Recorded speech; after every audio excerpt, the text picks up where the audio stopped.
കുടുംബത്തെക്കുറിച്ചാണ് പറയുന്നത്. ഇത് പ്രഭാഷണമല്ല സുഹൃത്തുക്കൾ. നിങ്ങളെല്ലാവരും കുടുംബങ്ങളുള്ളവരാണ്. അതുകൊണ്ട് കുടുംബത്തെക്കുറിച്ച് പറയുമ്പോൾ അതെന്തായിരുന്നാലും നമ്മുടെ ജീവിതത്തിൽ അതിൻ്റെ ചില ഫലങ്ങളും ചില അനുഭവങ്ങളും ചില മാറ്റങ്ങളും ഉണ്ടാക്കുമെന്ന് വിശ്വസിച്ചുകൊണ്ട് തന്നെയാണ് ഈ പ്രഭാഷണം ഞാൻ നടത്തുന്നത്. ചിലപ്പോൾ കുടുംബ പ്രശ്നങ്ങൾ പരിഹരിക്കാൻ നല്ലതൊരു കൗൺസിലിംഗ് അല്ലേ എന്ന് ആളുകൾ ചോദിക്കാൻ. ഈ കൗൺസിലിംഗ് എന്ന് പറയുമ്പോൾ നല്ല തന്നെയാണ്. പക്ഷെ ഒരാൾ അയാളുടെ ജീവിതത്തിൻ്റെ മുഴുവൻ രഹസ്യങ്ങളും വേറൊരാളോട് ഇങ്ങനെ പറയണ്ടേ, പച്ചയായിട്ട് പറയണ്ടേ? എത്രമാത്രം വെച്ചാൽ നമ്മുടെ സ്വകാര്യമായ വ്യക്തി ജീവിതത്തിലെ അതീവ രഹസ്യങ്ങൾ പോലും, ദാമ്പത്യ രഹസ്യങ്ങൾ പോലും ചിലപ്പോൾ പറയേണ്ടി വരും. അപ്പം അങ്ങനെ നമ്മുടെ മുഴുവൻ ഉള്ളറകളും തുറന്ന ഒരാൾക്ക് മുന്നിൽ പറയുന്നത് അത്ര നല്ലതാണോ? അതുകൊണ്ട് ഒരു കൗൺസിലിങ്ങിലൂടെ മാത്രമേ ഒരു പ്രശ്നം പരിഹരിക്കാൻ പറ്റൂ എന്ന് പറയുമ്പോൾ അതിന് ചില ബുദ്ധിമുട്ടുകളുണ്ട്. ചില നിവൃത്തിയില്ലാത്ത സമയങ്ങളിൽ നമ്മളൊരു കൗൺസിലിംഗ് ആവശ്യമായി വരും. അപ്പോൾ അത് നമ്മൾ ചെയ്യുക തന്നെ വേണം. പക്ഷെ ഞാൻ വിശ്വസിക്കുന്നത് സത്യത്തിൽ അങ്ങനൊരു വിശാലമായ കൗൺസിലിങ്ങും സംസാരമൊന്നും വേണ്ട. നമ്മൾ ഇങ്ങനത്തെയൊക്കെ പ്രഭാഷണങ്ങൾ ശരിക്കും ശ്രദ്ധിച്ച് കേട്ടാൽ മതി. എനിക്കൊരിക്കലൊരു അനുഭവം ഉണ്ടായി. കുറച്ച് പ്രായമായ ഒരാൾ എൻ്റെ അടുത്ത് വന്നിട്ട് പറഞ്ഞു, എനിക്ക് നിങ്ങളോടൊരു കാര്യം പറയാനുണ്ട്. എന്താണെന്ന് വെച്ചപ്പോൾ അദ്ദേഹം പറഞ്ഞു, നിങ്ങൾ നിക്കാഹിൻ്റെ ഖുതുബ നിർവഹിച്ച ഒരു സദസ്സിൽ ഞാൻ ഒരിക്കൽ പങ്കെടുക്കുകയുണ്ടായി, ഞാനും എൻ്റെ ഭാര്യയും. ഏകദേശം 10-30 വർഷത്തോളം കലഹങ്ങൾ നിറഞ്ഞ ഒരു കുടുംബജീവിതത്തിൻ്റെ അന്തരീക്ഷത്തിലാണ് അന്ന് ഞാൻ ആ കല്യാണത്തിന് വന്നത്. ഒരുപക്ഷെ ഒരു 10 മിനിറ്റ് മാത്രമേ ആ ഖുതുബ പ്രഭാഷണത്തിന് ദീർഘമുണ്ടാവുകയുള്ളൂ. പക്ഷെ നിങ്ങൾ കുടുംബത്തെക്കുറിച്ച് അന്ന് പറഞ്ഞത് ഞാനും ഭാര്യയും ഒരുമിച്ച് കേട്ടു. അന്നു മുതൽ ഒരു പുതിയ വിവാഹം കഴിച്ചതുപോലെയാണ് ഞങ്ങൾ ഇന്ന് ജീവിച്ചു കൊണ്ടിരിക്കുന്നത്. ആ 10 മിനിറ്റിലെ വാക്കുകൾക്ക് ഞങ്ങളെ തിരുത്താനും സന്തോഷകരമായൊരു കുടുംബജീവിതത്തിലേക്ക് നയിക്കാനും സാധിച്ചു എന്ന് അയാൾ പറയുമ്പോൾ ഒരു 10 മിനിറ്റ് ശ്രദ്ധിച്ച് കേട്ടാൽ പരിഹരിക്കാവുന്നതേ ഉള്ളൂ നമ്മുടെ കുടുംബജീവിതത്തിലെ ദാമ്പത്യത്തിലെ പ്രശ്നങ്ങൾ എന്നത് ഞാൻ വെറുതെ പറയാൻ. അത്രമാത്രം വ്യക്തമായ മാർഗനിർദ്ദേശങ്ങളാണ് ഇസ്ലാം നമുക്ക് നൽകിയിരിക്കുന്നത് എന്നതാണ്.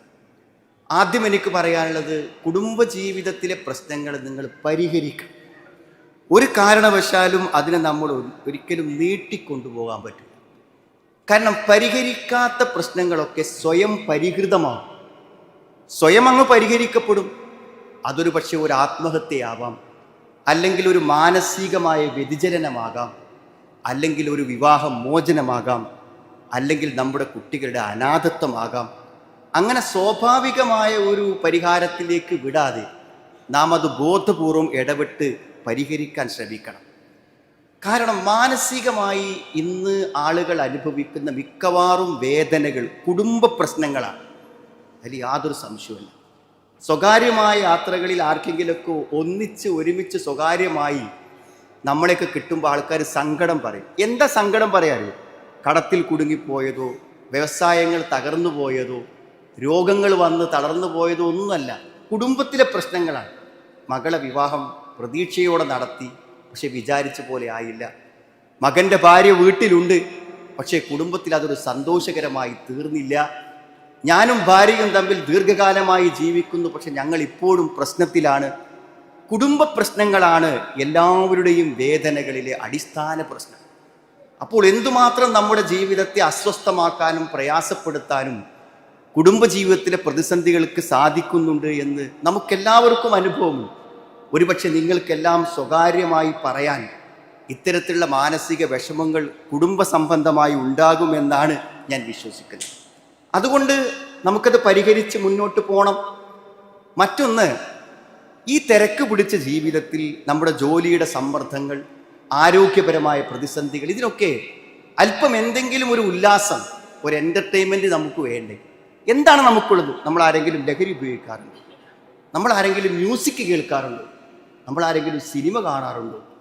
ഒരുപക്ഷെ ലക്ഷ്യബോധമില്ലാത്ത ആളുകൾ ആസ്വാദനം കണ്ടെത്താൻ വേണ്ടി ഒഴിവു സന്ദർഭങ്ങളിൽ ചെയ്യുന്ന ഇത്തരം ഇസ്ലാമിക വിരുദ്ധമായ ഒരു ആസ്വാദനങ്ങളും നമുക്കില്ലെങ്കിൽ അതിനേക്കാളും ആനന്ദകരമായി നിർവഹിക്കാൻ പറ്റുന്ന ഒന്നാണ് ഭാര്യയുടെ കൈ നമ്മുടെ കയ്യിലേക്ക് ചേർത്ത് വെച്ച് സന്തോഷത്തോടുകൂടിയും ഇഷ്ടത്തോടുകൂടിയും ഒന്ന് ചേർന്നിരിക്കുമ്പോൾ ഈ ലോകത്ത് ലഭിക്കുന്ന ആനന്ദവും നിർവൃതിയും മറ്റൊന്നുകൊണ്ടും നേടാൻ പറ്റില്ല സുഹൃത്തുക്കൾ.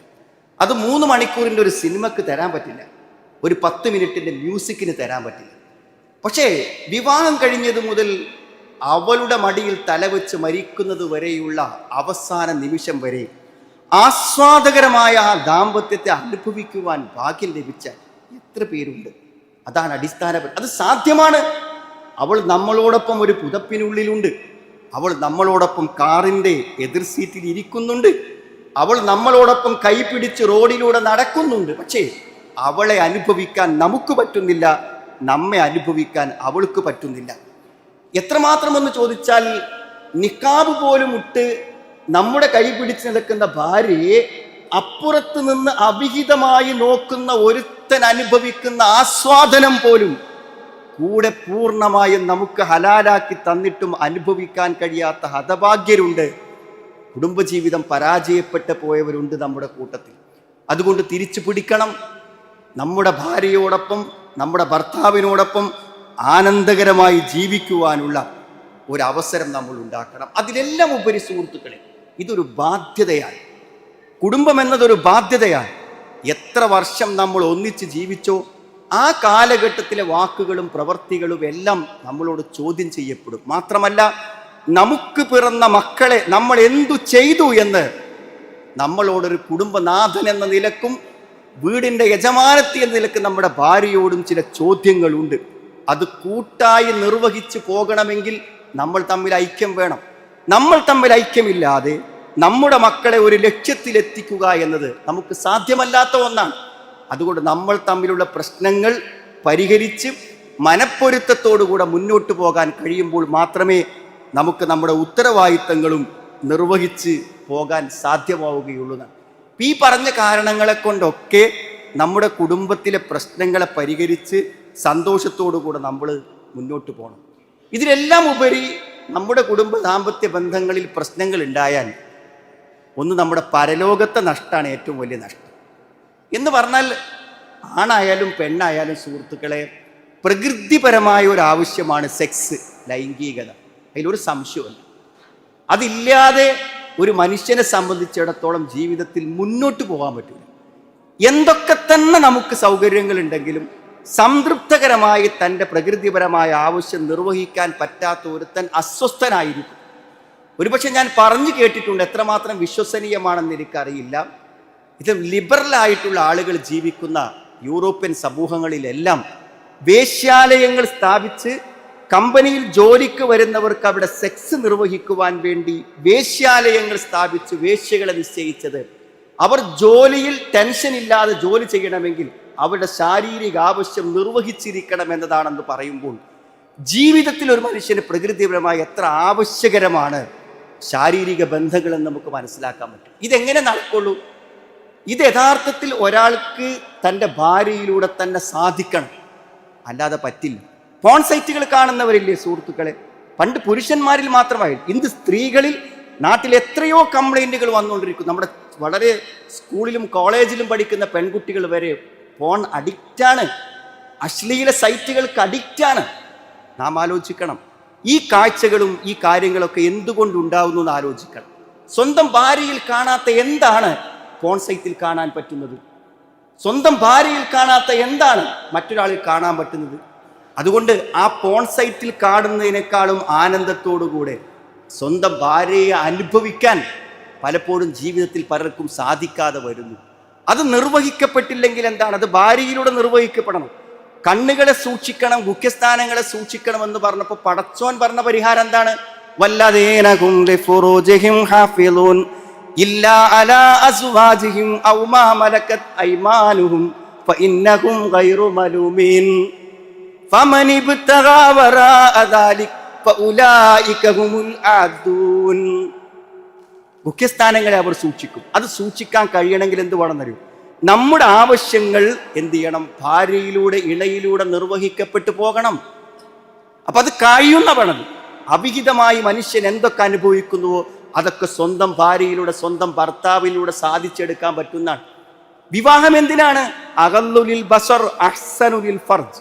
മുഖ്യസ്ഥാനങ്ങളെ സൂക്ഷിക്കാനും കണ്ണിനെ താഴ്ത്താനും നോക്കൂല എന്നാണ്.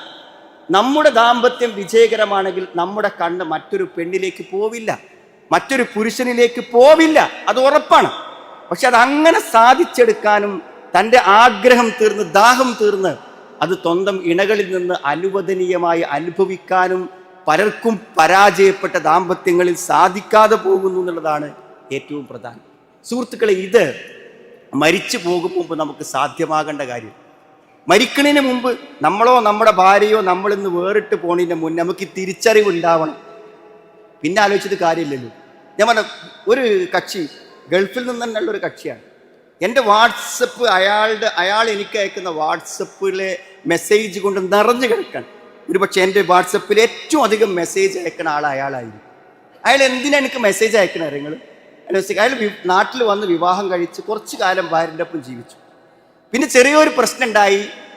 അവൾക്ക് അയാളെ അഡ്ജസ്റ്റ് ചെയ്ത് കൊണ്ടുപോകാൻ കഴിയാതെ വന്നപ്പോൾ അവളൊരു തീരുമാനമെടുത്തു. എന്തൊരു, ഇനി നിങ്ങളൊപ്പം ജീവിക്കേണ്ട. സ്ത്രീകൾ അപൂർവമായി അങ്ങനെ ചിലപ്പോൾ തീരുമാനിക്കും.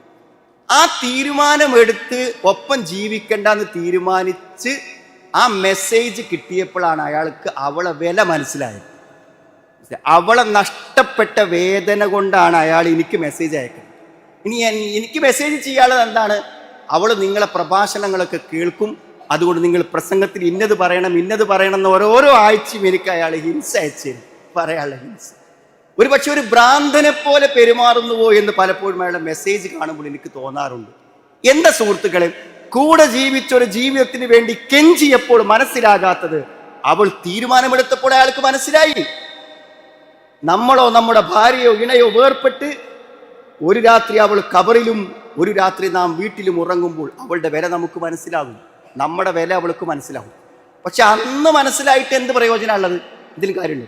അതിപ്പോൾ ചിന്തിച്ച് കേട്ട് മനസ്സിലാക്കി നമുക്ക് തിരുത്താൻ പറ്റുമ്പോഴാണ് യഥാർത്ഥത്തിൽ നമുക്ക് എന്ത് ചെയ്യാൻ ഒരു മാറ്റത്തിന് സാധ്യമാകുന്നത്. അതിന് മുമ്പ് നമുക്കത് സാധിക്കണം. എങ്ങനെ നമുക്ക് നമ്മുടെ ദാമ്പത്യ ജീവിതത്തെ മെച്ചപ്പെടുത്തിയെടുക്കാം? അതൊരു വലിയ ഫിലോസഫിയോ മനസ്സിലാകാത്ത തത്വശാസ്ത്രമോ ഒന്നല്ല സുഹൃത്തുക്കളെ, സിമ്പിളാണ്. അത്ര ലളിതമായിട്ടാണ് വിശുദ്ധ ഖുർആനും പ്രവാചക വചനങ്ങളും നമുക്ക് ആ മാതൃകകൾ പറഞ്ഞു തരുന്നത്. ഒന്ന് നമ്മൾ മനസ്സിലാക്കേണ്ടത്, ഈ കുടുംബം ഇവിടെ അവസാനിക്കില്ല, ഇത് തുടരും. അതാണ് ഞാൻ തുടക്കത്തിൽ ഓതി വെച്ചത്. എത്രയോ സഹോദരിമാര് ഭർത്താവ് മരണപ്പെട്ടു പോയിട്ട് പിന്നെ വിവാഹം കഴിക്കാത്തവരുണ്ട്. ഒരു വിവാഹത്തിൻ്റെ ആവശ്യകത അവർക്ക് മനസ്സിലാവാഞ്ഞിട്ടല്ല, ഒറ്റപ്പെടലിൻ്റെ വേദന അവർക്ക് അറിയാഞ്ഞിട്ടല്ല. പക്ഷെ എന്താ അറിയോ, എനിക്ക് എൻ്റെ കൂടെ ജീവിച്ച ആ ഭർത്താവിൻ്റെ കൂടെ തന്നെ ജീവിക്കണമെന്ന് ആഗ്രഹിച്ചുകൊണ്ട് മറ്റൊരു ഭർത്താവിനെ സ്വീകരിക്കാത്തവർ, ഭാര്യ മരിച്ചിട്ട് വിവാഹം കഴിക്കാത്ത പുരുഷന്മാരുണ്ട്. കഴിക്കണം എന്നാണ് നമ്മൾ പറയുന്നത്, പക്ഷെ കഴിക്കാത്തവരുണ്ട്. എന്താണ് പറയുക, എനിക്ക് ആ സ്ഥാനത്ത് വേറൊരാളെ വിചാരിക്കാൻ പറ്റൂല. അങ്ങനെയാണ് ആ ബന്ധം. അതിവിടെ അവസാനിക്കും സുഹൃത്തുക്കളെ, ഇവിടെ അവസാനിക്കൂല. ഇന്ന അസ്ഹാബൽ ജന്നത്തിൽ യൗമ ഫീ ശുഗ്ലിൻ ഫാകിഹൂൻ. സുഖം അനുഭവിച്ചുകൊണ്ടിരിക്കുകയാണ് സ്വർഗത്തിൽ അവർ. ആ സുഖം അനുഭവിക്കുന്ന അവിടുത്തെ പഴങ്ങളും അവിടുത്തെ സുഖങ്ങളും ആസ്വദിക്കുന്നതിനെ കുറിച്ച് പറഞ്ഞിട്ട് അള്ളാഹു പറഞ്ഞത് എന്താണ്? ഹും വ അസ്വാജുഹും ഫീ ളിലാലിൻ അലൽ അറായികി മുത്തക്കിഊൻ. അവരവിടെ അങ്ങനെ ചേർന്നിരിക്കും. ഒന്നുമില്ല സുഖം, അവർക്ക് അടുക്കളയിൽ ജോലിയില്ല, നമുക്ക് കമ്പനി പോകേണ്ടതില്ല. അള്ളാഹുവിൻ്റെ സുഖാഡംബര ജീവിതത്തെ അനുഭവിച്ച് ഒന്നിച്ചു കട്ടിലിൽ ചേർന്നിരുന്ന് വർത്തമാനം പറഞ്ഞ് ആസ്വദിക്കുകയാണ് അവർ ജീവിതത്തെ. അതാ പടച്ചോൻ പറഞ്ഞത്. സ്വർഗത്തിലെ ഏറ്റവും വലിയ ആസ്വാദനാണ് ഇണയോടൊപ്പമുള്ള ഇരുത്തം. അത് അള്ളാഹു അവിടുത്തെ കണ്ണുകൾ കാണാത്ത, കാതുകൾ കേൾക്കാത്ത, ഹൃദയങ്ങൾക്ക് നിനക്കാൻ പറ്റാത്ത സുഖങ്ങളുടെ കൂട്ടത്തിൽ അള്ള എണ്ണിപ്പറഞ്ഞൊരു സുഖമാണ്. ഒന്നിച്ചിരിക്കുന്നു. മരിച്ച് മയ്യത്തിന് മുന്നിൽ കിടത്തി എന്താ നമ്മൾ പറയാ? അല്ലാഹുമ്മ അബ്ദിൽ ഹുദാറൻ ഖൈറൻ മിൻ ദാരിഹി വഅഖ്ലൻ ഖൈറൻ മിൻ നഹ്ലിഹി വസൗജൻ ഖൈറൻ മിൻ സൗജിഹി. എത്ര അർത്ഥവത്താണ് സുഹൃത്തുക്കളെ. ഒറ്റക്കാണ് പോണതെങ്കിലും ഒറ്റക്കല്ല പോണത്. സ്വർഗത്തിൻ്റെ വാതിൽക്കൽ കുടുംബത്തെ കൂട്ടി ഒന്നിച്ച് സ്വർഗത്തിലേക്ക് പോകാനാണ് പോണത്. മരിച്ച് കബറിലേക്ക് വെച്ച് മണ്ണ് മൂടി ഇനി തുറക്കപ്പെടില്ലെന്ന് തോന്നിയപ്പോഴും കണ്ടുമുട്ടുമെന്ന് നമ്മുടെ പരലോക വിശ്വാസം നമ്മളോട് പറഞ്ഞ പ്രതീക്ഷയിൽ ഉമ്മയെ കാണാൻ, വാപ്പയെ കാണാൻ, പ്രസവിച്ചിട്ട് ബോധം തെളിയും മുമ്പ് ആളുകൾ എടുത്തുകൊണ്ടുപോയ മരിച്ചുപോയ തൻ്റെ പിഞ്ചോമനയെ കാണാൻ ആഗ്രഹിക്കുന്ന മാതാക്കളുണ്ട്. ഇത് അനന്തമായൊരു ജീവിതമാണ് കുടുംബജീവിതം. അതുകൊണ്ട് സുഹൃത്തുക്കൾ, ഇത് എങ്ങനെയെങ്കിലും ആകാൻ പറ്റൂല. കഴിഞ്ഞില്ലേ, 60 ആയില്ലേ, 70 ആയില്ലേ, ഇനിയിപ്പോൾ എന്താ ചോദിക്കരുത്. പരിഹരിച്ച് ആനന്ദകരമായൊരു ജീവിതം ഇവിടെ സാധ്യമായി അതിൻ്റെ തുടർച്ചയായിട്ടാണ് പരലോകം വരേണ്ടത്. ഞാൻ പറഞ്ഞല്ലോ, ഇത് വലിയൊരു പ്രശ്നമുള്ള സംഗതി ഒന്നുമല്ല സുഹൃത്തുക്കളെ. ഒന്നെന്താ, ഈ പ്രശ്നം നമ്മൾക്ക് പരിഹരിക്കാനുള്ള പരിമിതി മനസ്സിലാക്കിയിട്ടല്ലേ പടച്ചോൻ ഇതൊക്കെ പരിഹരിച്ച് പോവാനുള്ള അത്ഭുതകരമായൊരു പരിഹാരം നിശ്ചയിച്ചിട്ട്. അതാണ് സ്നേഹം എന്ന് പറഞ്ഞത്. അത് മാത്രം ഉണ്ടായാൽ മതി. നമുക്ക് നമ്മുടെ ഭാര്യയോട് സ്നേഹമുണ്ടെങ്കിൽ, അവൾക്ക് നമ്മളോട് സ്നേഹമുണ്ടെങ്കിൽ എല്ലാം പരിഹരിച്ചു പോകും. ഒരാണും പെണ്ണും ഓപ്പോസിറ്റ് സെക്സ് തമ്മിലുള്ള സ്നേഹത്തിൻ്റെ ആഴം സുഹൃത്തുക്കളെ പറഞ്ഞു തരേണ്ട ആവശ്യമില്ല. ഇന്ന് ഒരു പക്ഷെ നിങ്ങൾ വായിച്ചിട്ടുണ്ടായിരിക്കും, മനസ്സിലായില്ലേ, വെറുതെ അയൽവാസിയോട് ചെറുതായിട്ടൊരു ഭർത്താവ് ഉണ്ടായിരിക്കെ അയൽവാസിയോടൊരു സ്നേഹം തോന്നി അവർക്ക്. എന്താ അവർ ചെയ്തു തരാം? നിങ്ങൾ ജോലി കഴിഞ്ഞ് വരുന്ന ഭർത്താവിന് കൊടുക്കുന്ന ഭക്ഷണത്തിൽ അവരെന്ത് ചെയ്തു? ഉറക്ക് ഗുളിക കലക്കി കൊടുത്തു. എന്നിട്ട് അയാളെ മയക്കി കിടത്തിയിട്ട് ശ്വാസം മുട്ടിച്ചു കൊന്നു. എന്തിനാ ശ്വാസം മുട്ടിച്ചു കൊല്ലുന്നത്? തനിക്ക് തോന്നിയ ഒരു സ്നേഹം തോന്നിയ ഒരുത്തൻ്റെ കൂടെ പോവാൻ. അതാണ് ഒരു പെണ്ണും ആണും തമ്മിലുള്ള ആ ആകർഷണീയതയുടെ ശക്തി എത്രയാണെന്ന് നിങ്ങൾ മനസ്സിലാക്കുക. അതിൻ്റെ അപ്പുറത്തേക്കൊന്ന് ചിന്തിക്കാൻ പറ്റൂല എന്നുള്ളതാണ് സത്യത്തിൽ. ഇത്ര വലിയ സ്നേഹം ഒരാണിലും പെണ്ണിലും പ്രവർത്തിക്കുന്നുണ്ടെങ്കിൽ സുഹൃത്തുക്കൾ നമ്മളിലും പ്രവർത്തിക്കണ്ടേ? നമ്മളെ ഭാര്യയോട് നമുക്ക് തോന്നണ്ടേ? ഭാര്യയ്ക്ക് ഭർത്താവിനോട് തോന്നണ്ടേ? ഞാൻ പറഞ്ഞാൽ തോന്നുന്നുണ്ടെങ്കിൽ പിന്നെ ഏത് പ്രശ്നങ്ങളും അതിലില്ലാതെയാകും. ഏത് പ്രശ്നവും അതിൻ്റെ ഇടയിൽ ഇല്ലാതെയാകും. എന്തും സഹിച്ച് മുന്നോട്ട് പോകാൻ റെഡിയാകും. പക്ഷെ ആ സ്നേഹം നമ്മളിൽ ഉണ്ടാക്കി തീർക്കുന്നത് നമ്മൾ വിജയിക്കണം. പിന്നെ ആദ്യം ഞാൻ പറയാ, കല്യാണം കഴിക്കാത്തവരും കഴിപ്പിക്കാൻ മക്കളെയൊക്കെ കാത്തിരിക്കണം. ഇഷ്ടമല്ലാത്തൊരു കുട്ടിനെ നിങ്ങൾ കല്യാണം കഴിപ്പിക്കണം. ഇന്ന് അങ്ങനെയുണ്ട്. നിങ്ങൾ പ്രവാസികൾ ആരെങ്കിലും പരിചയപ്പെട്ട് സുഹൃത്തുക്കളായാൽ എൻ്റെ മോളെ നിൻ്റെ മോനെ കൊണ്ട് എന്ന് നമ്മൾ തീരുമാനിക്കാൻ പാടില്ല. ഇഷ്ടപ്പെടണം. ഇഷ്ടപ്പെടാതെ ജീവിക്കുന്നവർക്കൊരിക്കലും എത്ര കൊല്ലം ജീവിച്ചാലും അവർക്ക് മനസ്സുകൊണ്ട് ഇഷ്ടപ്പെടാൻ പറ്റില്ല. മനസ്സിലായില്ലേ? അവർ ബന്ധുക്കളാണ്. അപ്പോൾ ബന്ധുക്കളായതുകൊണ്ട് തന്നെ എന്താ വെച്ചാൽ രണ്ടാളും MBBS കഴിഞ്ഞ് പിന്നെ കോഴ്സ് കഴിഞ്ഞ് വരികയാണ്. അപ്പോൾ അവർ കുടുംബങ്ങൾ തമ്മിൽ കൂടി തീരുമാനിച്ചു തരും. രണ്ടാളും ഡോക്ടർമാരല്ലേ, ഇപ്പോൾ രണ്ടാളെ വിവാഹം ഒന്നിച്ച് നടത്താം, അവർ രണ്ടാളും യോജിക്കും എന്ന് പറഞ്ഞു. വന്നു. എൻ്റെ സുഹൃത്താണ് അദ്ദേഹം, ഡോക്ടർ. അദ്ദേഹത്തിന് അവളെ അറിയാം. പെങ്ങളെപ്പോലെ കാണുന്നതാണ്. അമ്മാവൻ്റെ മകളാണ്. എന്നും കാണുന്ന അറിയുന്ന ഒരു പെങ്ങളെപ്പോലെ കണ്ടുകൊണ്ടിരിക്കുന്ന ഒരാളെ അയാൾക്കൊരിക്കലും അവളെ ഭാര്യയായി സങ്കല്പിക്കാൻ പറ്റില്ല. പക്ഷെ കുടുംബങ്ങൾ വാശി പിടിച്ചു, സമ്മർദ്ദത്തിലാക്കി. അവർ വിവാഹം കഴിഞ്ഞു. എന്ത് സംഭവിച്ചു? മക്കൾ വിവാഹിതരായി. ഇന്നും അവർക്ക് മനസ്സടുത്തുകൊണ്ട് ഒന്നിച്ചൊന്നുറങ്ങാനോ ഒന്നിച്ചൊന്ന് ഭാര്യയും ഭർത്താവും ഒന്ന് ആലിംഗനം ചെയ്യാനോ അവർക്ക് ഇന്ന് വരെ സാധിച്ചിട്ടില്ല. ആ കണ്ണീരിലാണ് ആ ദമ്പതികൾ ഇന്നും. അവരുടെ വേദന കണ്ടുകൊണ്ടാണ് അവിടെ മാതാപിതാക്കൾ മരണപ്പെട്ടു പോയത്. ഇഷ്ടമില്ലാത്തവരെ ഒരിക്കലും അടുത്ത് ചേർക്കരുത്. ഒരു പയ്യൻ കഴിഞ്ഞ ദിവസം എനിക്ക് മെസ്സേജ് അയച്ചിട്ട് എന്നോട് ചോദിച്ചു, ഞാനൊരു കുട്ടിയെ കണ്ടു, വാപ്പൻ്റെയും ഉമ്മൻ്റെയും ഒക്കെ സമ്മതപ്രകാരമാണ് കണ്ടത്.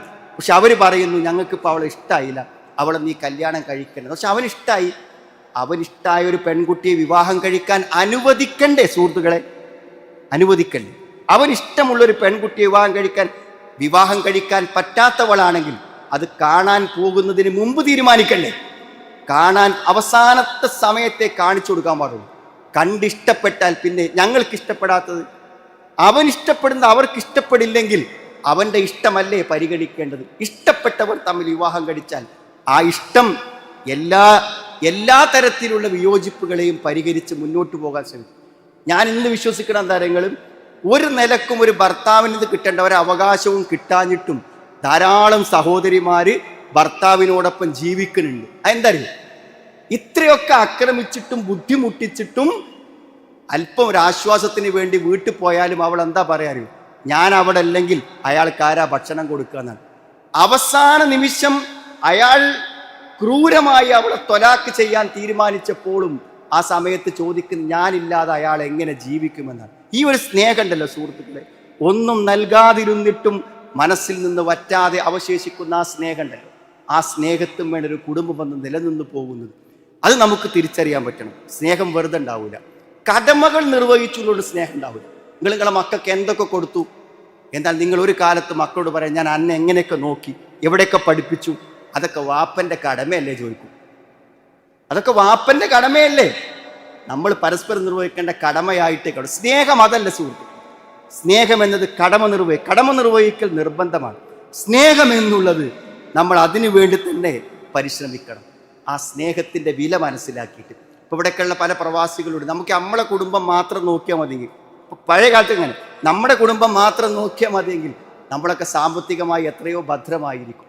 പക്ഷെ പലപ്പോഴും നമ്മുടെ കുടുംബങ്ങളെ മുഴുവനും സംതൃപ്തിപ്പെടുത്താൻ ലക്ഷങ്ങൾ നമ്മൾ പലപ്പോഴും അവർക്ക് സഹായമായും അല്ലാതെയൊക്കെ നൽകാറുണ്ട്. സ്നേഹം എന്നതിൽ നമുക്കൊരിക്കലും വില നിശ്ചയിക്കാൻ പറ്റില്ല.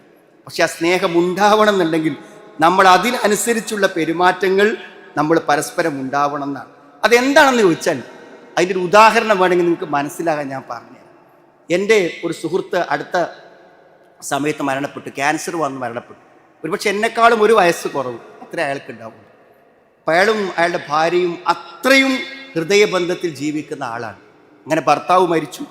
ആ മരണം കുറേ വർഷങ്ങൾ അസുഖം പിടിച്ച് കിടന്നതാണെങ്കിലും അവൾക്ക് ആ മരണം ഉൾക്കൊള്ളാൻ ഇപ്പോഴും സാധിച്ചിട്ടെന്നാണ് ഞാൻ വിശ്വസിക്കുന്നത്.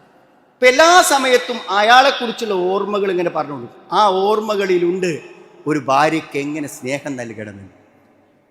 അയാളെക്കുറിച്ച് അവൾ പറയുന്ന ഓർമ്മകളിലുണ്ട് എവിടെയാണ് സ്നേഹം ഉണ്ടാകുന്നത്, എങ്ങനെ സ്നേഹം കൈമാറാം. അവൾ പറഞ്ഞൊരു കാര്യം പറയാം. എന്താ പറഞ്ഞത്? ഒരു ദിവസം അവൾ എന്ത് ചെയ്യാണ്, ഭർത്താവൊക്കെ മരിച്ച് വിദ്യയൊക്കെ കഴിഞ്ഞ ഒരു ദിവസം അലമാര പരിശോധിക്കുമ്പോൾ ആ അലമാരയിലുണ്ട് ഒരു ബോക്സ്. ആ ബോക്സിൽ എന്താ ഉള്ളത്? ഇവളൊരു ഹാർട്ട് രോഗിയാണ്. അതുകൊണ്ട് ആസ്പിരിൻ്റെ ഗുളിക സ്ഥിരമായിട്ട് കഴിക്കും. അത് കഴിക്കുമ്പോൾ എന്താ വെച്ചാൽ അടുക്കളയിൽ വെച്ചുകൊണ്ട് കത്തി തട്ടിക്കഴിഞ്ഞാൽ ബ്ലഡ് വരും. ആ ബ്ലഡ് നിൽക്കണമെങ്കിൽ എന്ത് ചെയ്യണം? ആ സമയത്ത് എന്തെങ്കിലും ബാൻഡേജ് വെക്കണം. ആ ബാൻഡേജ് അപ്പം അത്യാവശ്യമാണ്. ഒരു പക്ഷേ താൻ മരണപ്പെട്ട് കഴിഞ്ഞാലും ആ ബാൻഡേജ് അവൾക്ക് ലഭിക്കാൻ വർഷങ്ങളോളം അവൾക്ക് ഉപയോഗിക്കാവുന്ന ബാൻഡേജ് ആ പെട്ടിയിൽ അയാൾ വാങ്ങിവെച്ചിട്ടുണ്ട്. അയാൾ മരിക്കാൻ ഒരുങ്ങുമ്പോൾ തൻ്റെ ഭാര്യയുടെ ലളിതമായൊരാവശ്യം അവിടെ തീർന്നില്ല സഹോദരങ്ങളെ. റിമോട്ട്, അയാൾ ഉപയോഗിക്കുന്ന റൂമിലെ AC ഉപയോഗിക്കുന്ന റിമോട്ടിലെ ബാറ്ററി വർഷങ്ങളോളം അവൾക്ക് വേണ്ടത് അയാൾ വാങ്ങി വെച്ചിട്ടുണ്ട്. അത് രണ്ടും ഞാനില്ലാത്തപ്പോൾ ഒരാൺതുണയില്ലാത്ത അവൾക്ക് വാങ്ങാൻ ആവശ്യം വരുമ്പോൾ ഞാൻ ഉണ്ടാവില്ലല്ലോ എന്ന് ചിന്തിച്ച് വാങ്ങിവെച്ച ഒരു ഭർത്താവിനെ കുറിച്ച് നിങ്ങൾക്ക് സങ്കല്പിക്കാൻ കഴിയുന്നുണ്ട്. അതാണ് സ്നേഹം. സ്നേഹമെന്ന് പറഞ്ഞാൽ നമ്മൾ പരസ്പരം മനസ്സിലാക്കി ഹൃദയമറിഞ്ഞ് കൈമാറ്റം ചെയ്യുന്നതാണ്. അങ്ങനെ സ്നേഹിക്കുന്നവർക്ക് മാത്രമേ സ്നേഹം യഥാർത്ഥത്തിൽ കൊടുക്കാൻ പറ്റുള്ളൂ. എപ്പോഴും കൂടെ ഉണ്ടാകുന്നതാണ് ഭാര്യ ഭർത്തൃബന്ധം. എപ്പോഴും നമ്മളൊപ്പാണ്.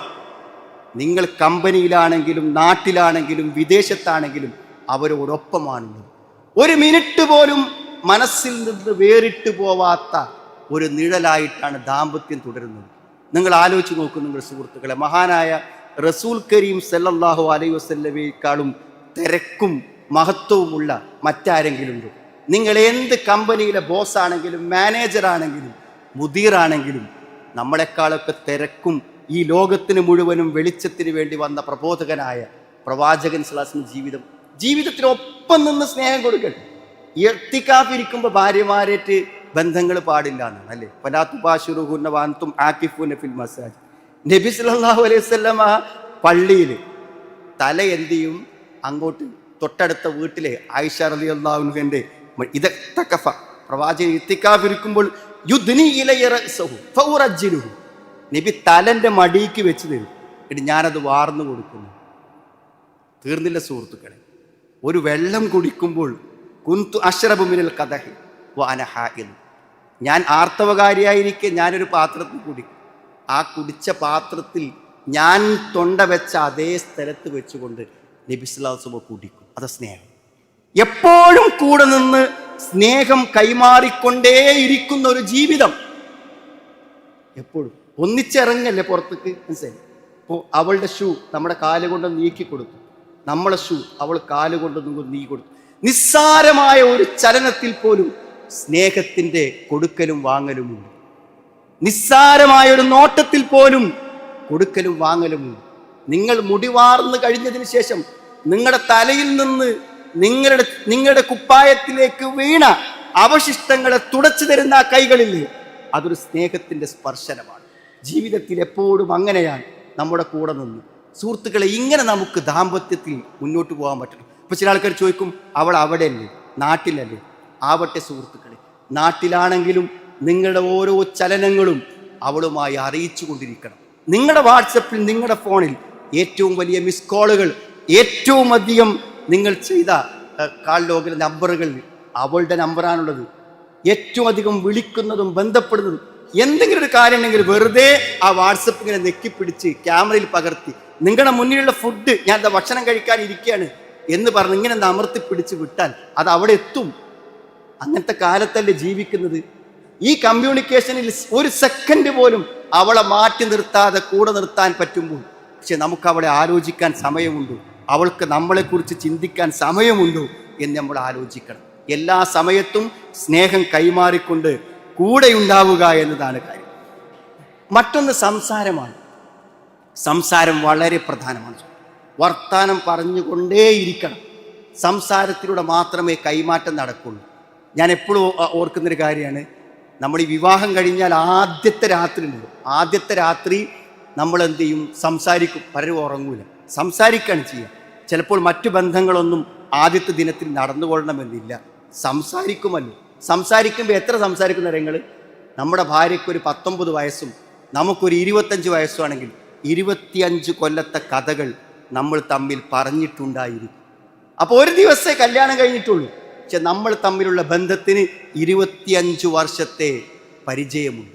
അന്ന് നേരം വെളുക്കുമ്പോഴേക്കിന് 12 മണിക്കൂർ കൊണ്ട് 25 കൊല്ലത്തെ പരിചയവുമായിട്ടാണ് നേരം വിടുന്നത്. പക്ഷെ ആ സംസാരം അവിടെ നിർത്തരുത്. ആ സംസാരം പിന്നെയും തുടരണം. ജീവിതത്തിൽ എന്നും നമ്മളെല്ലാ കാര്യങ്ങളും അപ്ഡേഷൻ കൊടുത്ത് ഒപ്പം കൊണ്ടു നടന്നാൽ നമുക്കറിയുന്ന അവളും അവൾക്കറിയുന്ന നമ്മളുമായി ഒന്നിച്ചു ചേർന്ന് മുന്നോട്ട് പോകുമ്പോൾ ആ സ്നേഹം നമ്മൾ അറിയാതെ നമ്മളിൽ പ്രവർത്തിച്ചു കൊണ്ടിരിക്കും എന്ന കാര്യത്തിൽ സംശയമില്ല. എന്താ സുഹൃത്തുക്കളെ, ഇങ്ങനെയൊന്നും അല്ല എന്നുണ്ടെങ്കിൽ അവസ്ഥ നോക്കും നിങ്ങൾ. എനിക്ക് എൻ്റെ ഒരു പയ്യൻ, അവൻ ഏകദേശം ഒരു 30 വയസ്സുണ്ടായി. അപ്പോൾ എൻ്റെ വാപ്പ ഉമ്മനെ തൊലാക്ക് ചെയ്യാൻ വേണ്ടി തീരുമാനിച്ചൊരു മെസ്സേജ്, ഞാൻ ഇവിടെ വന്നതിന് ശേഷം ഞാൻ കണ്ട മെസ്സേജുകളിൽ പെട്ടതാണ് ആ മെസ്സേജ്. അപ്പോൾ എന്താ വെച്ചാൽ അയാളോട് ഇവൻ പറയണം, എങ്ങനെയെങ്കിലും ഉമ്മനെ ഒഴിവാക്കാൻ പറ്റില്ല, നിങ്ങൾ എങ്ങനെയെങ്കിലും മുന്നോട്ട് പോകണം എന്നൊക്കെ വാപ്പനെ ഉപദേശിക്കണം. അപ്പോൾ വാപ്പ അവനോട് പറയാണ്, മോനെ, ഞാനും എൻ്റെ ഉമ്മയും ഈ 30 കൊല്ലം ജീവിച്ചത് എൻ്റെ അടുത്തൊരു മരക്കഷ്ണം കിടക്കുന്ന പോലെ മാത്രമേ അവൾ ഉണ്ടായിരുന്നുള്ളൂ എന്ന്. അയാൾ പറഞ്ഞ വാക്കാണ്. ഒരു മരക്കഷ്ണം കിടക്കുന്ന പോലെ മാത്രമാണ് അവൾ എന്നോടൊപ്പം ഉണ്ടായിരുന്നത്. മനസ്സുകൊണ്ട് എനിക്ക് അവളോടൊരു ബന്ധമില്ല, ഒരു പെണ്ണായി അവൾ എനിക്ക് അനുഭവപ്പെട്ടിട്ടില്ല. അതിനയാൾക്ക് കാരണം പറയാനുണ്ട്. എന്താ കാരണം വെച്ചാൽ 30 കൊല്ലം മുമ്പ് ഒരവിഹിതത്തിൽ അവളെ അയാൾ കണ്ടു. ആ അവിഹിതം കണ്ട രാത്രിയിൽ അയാളുടെ മനസ്സിൽ അവൾ മരിച്ചു. ഞാൻ അദ്ദേഹത്തോട് പറഞ്ഞ്, അന്ന് നിങ്ങൾക്ക് അവളെ ഉൾക്കൊള്ളാൻ പറ്റൂല്ലെങ്കിൽ അന്ന് ഒഴിവാക്കിയാൽ മതി, അവൾ വേറെ പോയി ജീവിച്ചോളൂ. ഉൾക്കൊള്ളാമെന്ന് പറഞ്ഞുകൊണ്ട് അവൾക്കൊരു ജീവിതം നൽകാതെ നിങ്ങൾ വെറുതെ ആക്കി. സുഹൃത്തുക്കൾ, അങ്ങനെ വെറുതെ ജീവിക്കുന്ന കുറേ സഹോദരിമാരുണ്ട്, വെറുതെ ജീവിക്കുന്ന കുറേ പുരുഷന്മാരുണ്ട്. തൽക്കാലം അവൾ എൻ്റെ ഭാര്യയാണ്, എൻ്റെ ഭർത്താവാണെന്ന് പറയാ, എന്നിട്ട് സുഹൃത്തുക്കളെ ഒരവകാശവും കൊടുക്കാതെ, ഒരു ബന്ധവുമില്ലാതെ വെറുതെ കെട്ടിയിട്ട് നമ്മുടെ കൂടെ ജീവിക്കുന്നത്, അതൊക്കെ ഒരു ആയുസ്സിനെ നഷ്ടപ്പെടുത്തലല്ലേ സുഹൃത്തുക്കളെ? നല്ലൊരു ജീവിതം ഒരു മനുഷ്യന് കിട്ടണമെന്ന് തടസ്സപ്പെടുത്തിയിടുക, പോകാൻ അനുവദിക്കുന്നുമില്ല, ഒരു ജീവിതം നൽകുന്നുമില്ല.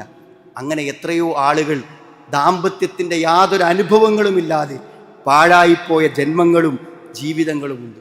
നീതിയാണ് സുഹൃത്തുക്കൾ, ഒരാൾക്ക് നൽകേണ്ടത് നമ്മൾ കൊടുക്കണം എന്നുള്ളത് നീതിയാണ്. ആ നീതി നമ്മൾ നിർവഹിച്ചിരിക്കണം.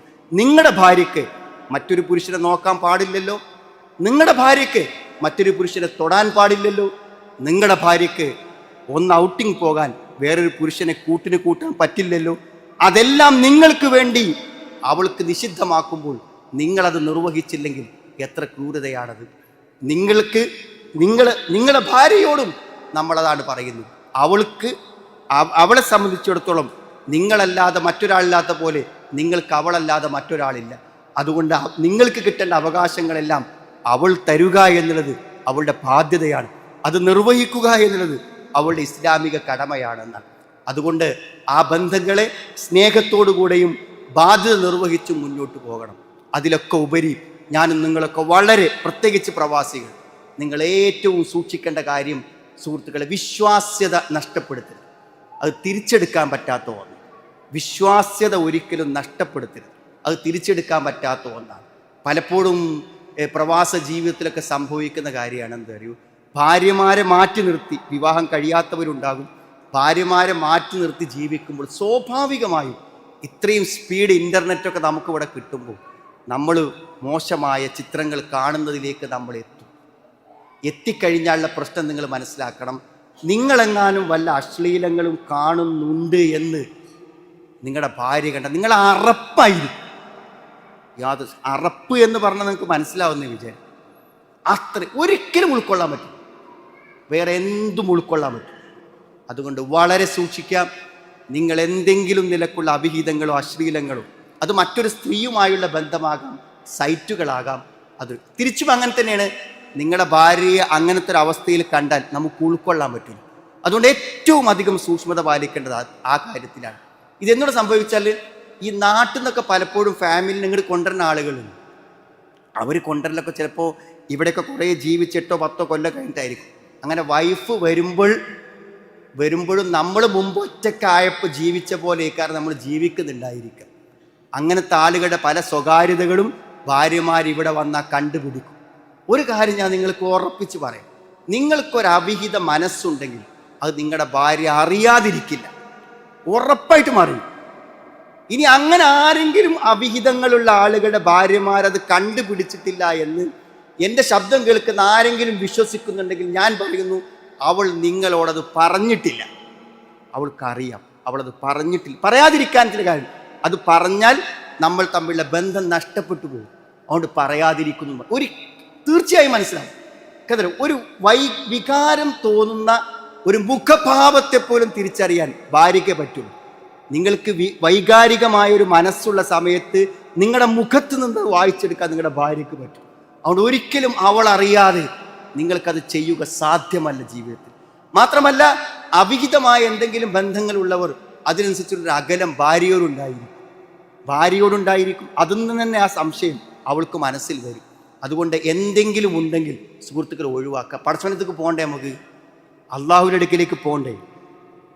തിഹാമ പർവ്വതത്തെ പോലുള്ള വലിയ വലിയ പുണ്യങ്ങളും സംഭാവനകളും സേവനങ്ങളും ദാവാപ്രവർത്തനങ്ങളും ഒക്കെ ചെയ്ത ആളുകൾ അവരൊറ്റയ്ക്കാകുമ്പോൾ അള്ളാഹു നിഷിദ്ധമാക്കിയ കാര്യങ്ങളുടെ പരിധികളെ ലംഘിക്കുന്നുവെങ്കിൽ നമ്മുടെ മുഴുവൻ പ്രവർത്തനങ്ങളും ഇല്ലാതായി പോകുമെന്ന നബി സല്ലല്ലാഹു അലൈഹി വസല്ലമയുടെ താക്കീത് നമ്മൾ മനസ്സിലാക്കണം. മാത്രമല്ല, സ്വകാര്യ ജീവിതത്തിൽ അശ്ലീലങ്ങൾ പോകുന്നവർക്ക് എന്ത് മനസ്സമാധാനമാണ് കിട്ടുക എന്ന് ആലോചിക്കുക. പിന്നെ കുറച്ചൊരു വിട്ടുവീഴ്ച വളരെ പ്രധാനമാണ്. ഒരു വിട്ടുവീഴ്ച.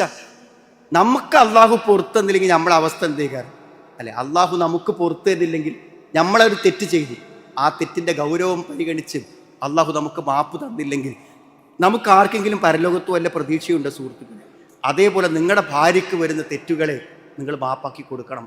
അതേപോലെ തന്നെ ഭർത്താവിൻ്റെ ഭാഗത്ത് വരുന്ന വീഴ്ചകളെ നമ്മൾ മാപ്പാക്കി കൊടുക്കണം. അങ്ങനെ മാപ്പാക്കി കൊടുക്കാതെ എപ്പോഴോ ചെയ്തൊരു തെറ്റിൻ്റെ പ്രതികാരവും അതിൻ്റെ വാശിയിൽ നിലകൊണ്ടുകൊണ്ട് ദാമ്പത്യ ജീവിതങ്ങൾ തകർക്കപ്പെട്ടു പോയ എത്രയോ ആളുകളുണ്ട്. തീർച്ചയായും ഞാൻ ഈ പറഞ്ഞ ഉദാഹരണങ്ങളിൽ നിന്ന് നിങ്ങൾക്ക് ഇന്ന് ദാമ്പത്യത്തിൽ സംഭവിച്ചുകൊണ്ടിരിക്കുന്ന പ്രശ്നങ്ങളും അതിൻ്റെ പരിഹാരങ്ങളെക്കുറിച്ചുമുള്ള ചില കാര്യങ്ങൾ മനസ്സിലാക്കാൻ പറ്റും. എന്തായാലും പ്രവാസികളോടാണ് ഞാൻ പറയുന്നത് എന്നുള്ളത് കൊണ്ട് പ്രവാസികളോട് പറയേണ്ട ചില കാര്യങ്ങൾ കൂടെ ഓർമ്മപ്പെടുത്തിയിട്ടായിരിക്കണം ഈ വാക്കുകൾ ചുരുക്കേണ്ടതെന്ന് ഞാൻ മനസ്സിലാക്കുന്നത്. പ്രവാസ ജീവിതത്തെക്കുറിച്ച് പറയുമ്പോൾ ഇപ്പോഴത്തെ പുതിയ കണക്കെടുപ്പിൽ കാണുന്നത്, പ്രത്യേകിച്ച് നിങ്ങളുടെ ജുബൈയിലൊക്കെ മിക്കവാറും ആളുകൾ ഫാമിലിയോടുകൂടെയാണ് ജീവിക്കുന്നത്. ഇപ്പോൾ ഫാമിലി കൂടെ ഇല്ല എന്നതാണ് പ്രവാസത്തിൻ്റെ പ്രശ്നം എന്നാണ് മുമ്പ് പറയാം. അങ്ങനെയുള്ള ആളുകൾ ധാരാളം ഉണ്ടാവാം. ഫാമിലി കൂടെ ഉള്ളതിലും പ്രശ്നമുണ്ട്, ഫാമിലി കൂടെ ഇല്ലാത്തതിലും പ്രശ്നമുണ്ട്. ഫാമിലി കൂടെ വന്നു കഴിഞ്ഞാൽ എല്ലാ പ്രശ്നവും പരിഹരിച്ചെന്ന് വിശ്വസിക്കരുത്. കാരണം കൂടെ വരുന്ന പല സ്ത്രീകളെ സംബന്ധിച്ചിടത്തോളം അനുഭവിക്കുന്നൊരു പ്രയാസം ഞാൻ മനസ്സിലാക്കിയിടത്തോളം എൻ്റെ പരിചയമനുസരിച്ച് ഞാൻ പറയാണ്. എന്തറിയോ, അവർ നമ്മുടെ കസ്റ്റഡിയിലായതുകൊണ്ട് എന്തുമാവാമെന്ന് വിചാരിക്കുന്ന ആൾക്കാരുണ്ട്. അവൾക്ക് എന്താ ചെയ്യാൻ പറ്റുക, നിനക്കെന്താ ചെയ്യാൻ പറ്റുക, ഞാൻ എന്ത് കാണിച്ചാലും നിനക്കെന്താ ചെയ്യാൻ പറ്റുക എന്ന് പരസ്യമായി തന്നെ മുഖത്ത് നോക്കി ചോദിക്കുന്ന ആളുകളുണ്ട്. സുഹൃത്തുക്കളെ, യഥാർത്ഥത്തിൽ നിങ്ങൾ എല്ലാ കുടുംബങ്ങളിൽ നിന്നും ബന്ധുക്കളിൽ നിന്നും മാതാപിതാക്കളിൽ നിന്നൊക്കെ അടർത്തി നിങ്ങൾക്ക് വേണ്ടി മാത്രമായി കൊണ്ടുവന്ന് ഇവിടെ താമസിപ്പിക്കുമ്പോൾ നിങ്ങളൊരു വാപ്പയും ഉമ്മയും ഭർത്താവും എല്ലാ കുടുംബങ്ങളും നൽകുന്ന സ്നേഹവും സംരക്ഷണവും അവർക്ക് കൊടുക്കണം. പലപ്പോഴും സംഭവിക്കുന്നത് ഗൾഫിലെ ജോലി പറഞ്ഞാൽ എനിക്ക് അറിയാത്തുള്ളൂ, നിങ്ങൾക്ക് എല്ലാവർക്കും അറിയാം. നിങ്ങളുടെ ടൈമും ആരോഗ്യവും മാക്സിമം വിനിയോഗിക്കാനുള്ളതാണ് ഇവിടുത്തെ ജോലി. ഏറ്റവും നല്ല ജീവിതവും ആയുസ്സും മുഴുവനും ജോലിക്ക് വേണ്ടി കമ്പനി വാങ്ങി വെക്കും. അതാണ് നമ്മുടെ ജോലിയുടെ ഒരു സ്റ്റൈൽ. അതുകൊണ്ട് തന്നെ നിങ്ങൾക്ക് വേറൊന്നിനും നേരം ഉണ്ടാവില്ല. കുളിക്കാനോ ഭക്ഷണം കഴിക്കാനോ വിശ്രമിക്കാനോ നേരമില്ലാത്ത പോലെ വൈഫിനെ ഇവിടെ കൊടുന്നിട്ടു എന്നല്ലാതെ നോക്കാൻ ചിലപ്പോൾ സമയം കിട്ടിക്കോളുന്നില്ല. അതുകൊണ്ട് ആരെങ്കിലും ഭാര്യമാരെ കൊണ്ടുവന്നവരുണ്ടെങ്കിൽ എനിക്ക് പറയാനുള്ളത്, നിങ്ങൾ മാത്രമാണ് അവർക്കൊരു രക്ഷ. നിങ്ങൾ കൊടുത്തില്ലെങ്കിൽ അവർക്ക് നിങ്ങളുടെ ഫ്ലാറ്റ് ഒരു ജയിലാണ്. അതുകൊണ്ട് കൂടെ കൊണ്ടുവന്നവർ അർഹിക്കുന്ന പരിഗണന അവർക്ക് കൊടുക്കണം. നമ്മുടെ ആവശ്യങ്ങൾ നിർവഹിക്കാനും നമ്മുടെ ഭക്ഷണങ്ങൾ നിർവഹിക്കാനും മാത്രമല്ല, ഒരു ജീവൻ, ഒരു ജീവിതമാണെന്ന് തിരിച്ചറിഞ്ഞ് അവർക്ക് അർഹിക്കുന്ന പരിഗണന നിങ്ങൾ കൊടുക്കണം എന്നുള്ളതാണ് കൂടെയുള്ളവരോട് പറയാനുള്ളത്. ഇനി കൂടെ ഇല്ലെങ്കിൽ സുഹൃത്തുക്കളെ, സ്വാഭാവികമായും നിങ്ങൾ മനസ്സിലാക്കേണ്ടത്, നിങ്ങളില്ലാതെ ജീവിക്കുന്നത് കൊണ്ടുള്ള ധാരാളം പ്രശ്നങ്ങൾ അവർക്കുണ്ട്. നിങ്ങളില്ലാത്തത് കൊണ്ട് ആ പ്രശ്നങ്ങളൊക്കെ പരിഹരിക്കാനുള്ള വഴികൾ നിങ്ങൾ ഉണ്ടാക്കണം. ഏറ്റവും പ്രധാനം എന്താണ്? അവരെത്ര കഷ്ടപ്പെട്ടാലും നിങ്ങളുടെ വീട്ടിൽ സേവനങ്ങൾ ചെയ്ത് ജോലി ചെയ്ത് എന്ത് പ്രയാസങ്ങളുണ്ടെങ്കിലും അവർ പ്രയാസപ്പെടുന്നുണ്ട് എന്ന് അറിയാനുള്ളൊരു മനസ്സ് നിങ്ങൾ കാണിക്കണം. അവരുടെ വേദനകൾ നിങ്ങൾ കേൾക്കണം. ഒരു ദിവസം ഒരു നിശ്ചിത സമയം, ഒരമണിക്കൂറോ ഒരു മണിക്കൂറോ നിങ്ങൾ വൈഫുമായിട്ട് ആ ദിവസത്തെ മുഴുവൻ കാര്യങ്ങളും സംസാരിക്കാനുള്ളൊരു ടൈം കാണും. അവർക്ക് പറയാനുള്ളതൊക്കെ കേൾക്കാൻ നിങ്ങൾ സമയം കാണണം. അതിൽ നിങ്ങൾ ശ്രദ്ധിക്കേണ്ട ഒരു കാര്യം മാത്രം എനിക്ക് പറയാനുള്ളത്, നിങ്ങൾ ഇവിടെ നിരുന്ന് അവരുടെ സാഹചര്യം മനസ്സിലാക്കാതെയുള്ള ഡയറക്ഷൻസ് കൊടുക്കരുത്. ഒരു പരിധി വരെ എന്താ വെച്ചാൽ നമ്മൾ ഇവിടെ ഇരുന്ന് നമ്മൾ പറയുന്നത് പലപ്പോഴും അവിടെ പ്രായോഗികമാവൂല. അതിൻ്റെ പേരിൽ പ്രശ്നങ്ങൾ ഉണ്ടാകരുത്. പലപ്പോഴും അവിടുത്തെ കാര്യങ്ങൾ മുഴുവനും ഏറ്റെടുത്ത് നടത്തുമ്പോൾ ആ സാഹചര്യങ്ങൾ അവർക്ക് ചില പരിമിതികൾ ഉണ്ടായിരിക്കും. അത് മനസ്സിലാക്കിക്കൊണ്ട് മുന്നോട്ട് പോകാൻ നമ്മൾ തയ്യാറാവണം. എന്തായാലും അവൾ ഒറ്റയ്ക്ക് ജീവിക്കുന്നതിൻ്റെ വേദനകളെ അറിയാനുള്ള ഒരു സമയമെങ്കിലും നിങ്ങളുടെ ജീവിതത്തിൽ നീക്കി വെക്കണമെന്നാണ് ഏറ്റവും പ്രധാനം. പ്രവാസ ജീവിതത്തിൽ ഞാൻ കാണുന്ന മറ്റൊരു പ്രശ്നം മക്കളുടേതാണ്. മക്കളുടേതിൻ്റെ പ്രശ്നം നിങ്ങൾ ഇവിടെ കുട്ടികളെ കൊടുന്ന് പഠിപ്പിച്ചു വിചാരിക്കാം. പഠിപ്പിച്ചാൽ തന്നെ നിങ്ങളൊരു +2 കഴിഞ്ഞ് SLC കഴിഞ്ഞ് നാട്ടിലേക്ക് അയക്കുമ്പോൾ അവർ പക്ഷേ ഇവിടുത്തെ എല്ലാ പരിധികളെയും ലംഘിക്കാൻ സ്വാതന്ത്ര്യം കിട്ടുമ്പോൾ അവർ പക്ഷേ ജീവിതം ആസ്വദിക്കും. അതൊരു പക്ഷേ നിങ്ങൾക്ക് നിങ്ങളെ മക്കളെ നഷ്ടപ്പെടുന്നതിലേക്ക് എത്തിക്കും. ഇനി അതല്ല, നാട്ടിലാണ് മക്കളെങ്കിൽ ഒരു വാപ്പയില്ലാതെ വളരുന്നതിൻ്റെ ബുദ്ധിമുട്ടുകൾ ആ കുട്ടികൾക്ക് പ്രധാനമായും ഉണ്ടാകും. അപ്പോൾ അത് നിങ്ങൾ ശരിക്കും ബോധപൂർവം മനസ്സിലാക്കി പെരുമാറണം. എന്താണ് പ്രശ്നം എന്ന് ചോദിച്ചാൽ, കഴിഞ്ഞൊരു ദിവസം എൻ്റെ ഒരു സുഹൃത്ത് തന്നെ എൻ്റെ അടുക്കൽ വന്നു. അപ്പം പൊതുവെ അദ്ദേഹം അങ്ങനെ ഒരു സംസാരിക്കുന്ന പ്രകൃതിയുള്ള ആളല്ല. അപ്പോൾ അയാൾ ഇങ്ങനെ സംസാരിക്കാനായിട്ട് വന്നപ്പോൾ എനിക്കൊരു സംശയം, എന്താണ്? അപ്പോൾ അയാൾ വന്നിട്ട് പറഞ്ഞു, എൻ്റെ മൂത്ത മകനാണ് ഞാൻ, എൻ്റെ വാപ്പക്കുമ്പക്കും.